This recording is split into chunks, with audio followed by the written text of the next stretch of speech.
لما كنت بقدم على اول شغلانه ليا افتكر اني بعد اكتر من 150 ايميل وطلعت منهم بخمس مقابلات، وفي الاخر جالي 3 عروض.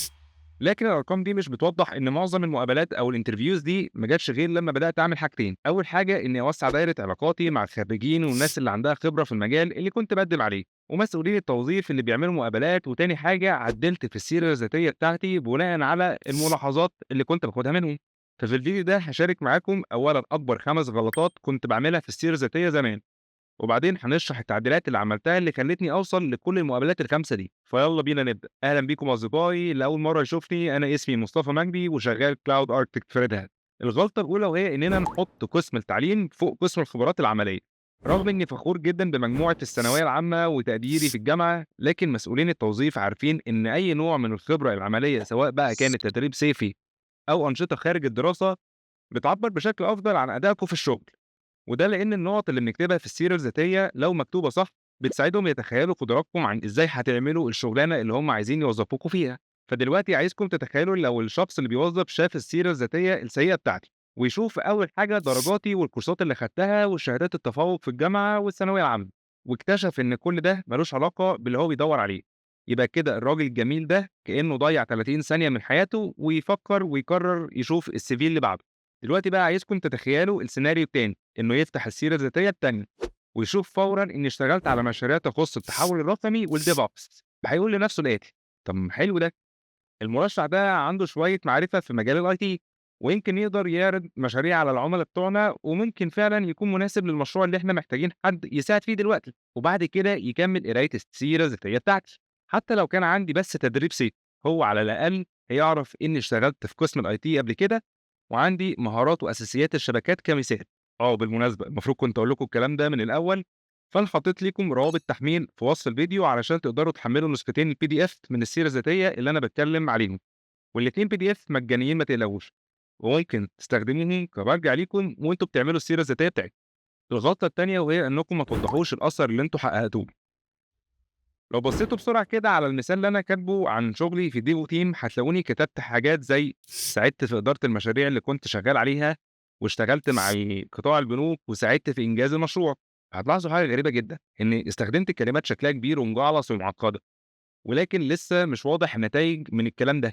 تعالوا بقى نقارنها بالإصدار اللي أنا حسنته لنفس النقطة. رغم إني بدأت بنفس الطريقة تقريبا، دلوقتي تقدروا تشوفوا بوضوح النتيجة اللي أنا حققتها. ساعدت قطاع البنوك في تسريع معالجة المعاملات للعملاء، وده هو الفرق ما بين مجرد كلام عام وفعليا إظهار الأثر اللي أنا عملته. أنا مش هقدر أكد على النقطة دي كفاية، وبصراحة مش لازم تصدقوا كلامي لوحده. مدربين مهنيين كتير ومعروفين زي أوستن بيلسيك وآدم برودا دايما بيكرروا نفس الكلام: لازم توضحوا اللي أنجزتوه فعلا. وعند النقطة دي كتير منكم ممكن يقع في الفخ الغلطة الثالثة، وهي عدم كتابة أرقام قياسية ليها معنى. وده شيء أنا متأكد منه بسبب الرسائل اللي جات لي بعد الفيديو السيرة الذاتية، والرسائل دي تتلخص في كتير منكم ممكن يكونوا بيفكروا فيه. زي مثلا الرسالة دي: إزاي أضيف أرقام لو أنا لسه حديث التخرُّج، أو ما عنديش أرقام قوية من التدريب الصيفي. أو الرسالة دي: إزاي أقدر أقيس إنجازاتي في الشغل وأنا لسه في شركة جديدة والبيانات لسه مش واضحة ومش عارف أكتب أرقام أبقى صادق في اللي أنا باقوله. الإجابة البسيطة هي إن مسؤولين التوظيف بيهتموا بالمجهود اللي حضراتكم بتبذلوه علشان تقيسوا تأثيركم أكتر من اهتمامهم بالأرقام نفسها.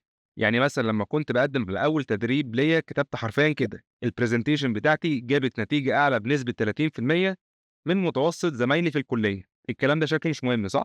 أيوه هو مش مهم، لكن بيوضّح إني كنت فاهم مقياس النجاح للpresentation بتاعتي، وأخدت خطوة زيادة من عندي علشان أقارن أدائي بأداء زمايلي. فنصيحتي لحضراتكم، ودي طريقة مضمونة أنا باستخدمها وعلشان تقدروا تقيسوا تأثيركم، هي إنكم تسألوا نفسكم باستمرار.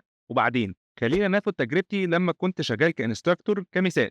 فممكن أبدأ وأقول أنا درست كورسات Red Hat خلال أجازة الصيف في الكلية، وبعدين متوسط الطلاب اللي أخدت معايا كورس جابوا في الامتحان 250 من 300. ماشي يا سيدي، وبعدين 7 من أصل 9 طلاب تم قبولهم في أول مقابلات عمل ليهم علشان كانوا فاهمين لينكس. هو ده التأثير. فعشان أوضح النقطة دي أكتر لأنها مهمة جدًا، خلّيني أديكم مثال متطرف شوية. فمثلًا لو أنتم خدتوا تدريب صيفي وهنقول مثلًا إن أنتم قدمتوا متوسط 6 تقارير فعالة أسبوعيًا بدقة 100% لكل المشاريع لمدة 3 شهور، وده أحسن بكتير من إنكم قدمتوا تقارير للمديرين خلال التدريب الصيفي.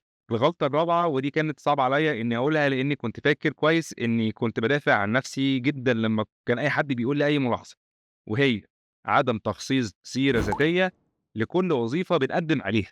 أفتكر وقتها كنت مقدّم على أكتر من 50 وظيفة، وكنت كسول جدًا وما كانش عندي أي نية إني أعمل 50 نسخة مختلفة لنفس السيرة الذاتية. لكن دلوقتي بعد ما عدّى بيّا الوقت شوية ونضجت إلى حدٍ ما يعني، أنا شايف إني كنت باعمله ده غلط.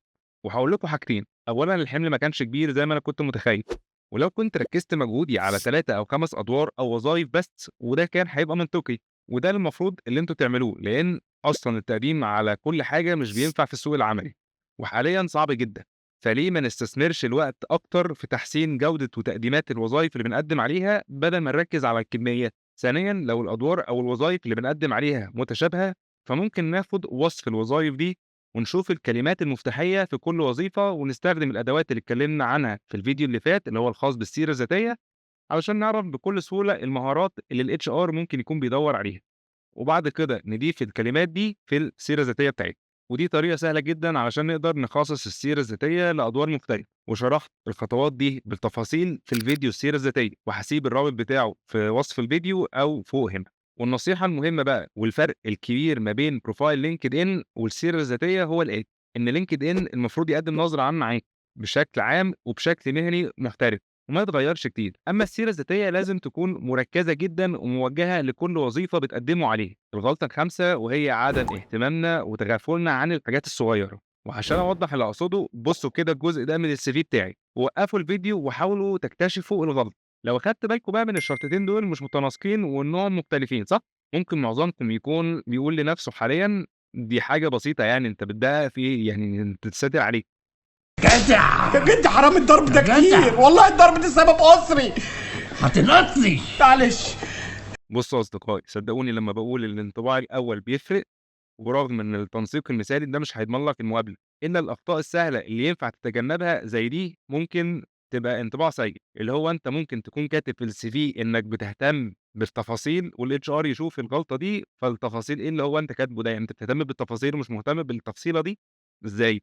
فسواء بقى كنتم بتقدموا على وظيفة في شركة كبيرة أو شركة صغيرة أو حتى لسه شركة ناشئة، التفاصيل الصغيرة بتفرق جدًا. طريقة بقى سهلة عشان تكتشفوا الغلطات دي، هي إنكم تبعتوا السيرة الذاتية بتاعتكم ل10 أشخاص، وتعرّفوهم وتاخدوا ملاحظاتهم، ولو مش هتعرفوا تعملوا ده على الأقل ممكن تستخدموا أدوات زي Grammarly أو حتى التصحيح التلقائي أو Auto Correction اللي بيبقى موجود في Google Docs. طيب تمام، بعد ما تحدثوا بقى السيرة الذاتية بتاعتكم ممكن تشوفوا الفيديو ده اللي هيشرح إزاي تكتبوا cover letter علشان تزودوا من فرصتكم لأول مقابلة أو أول interview ليكم.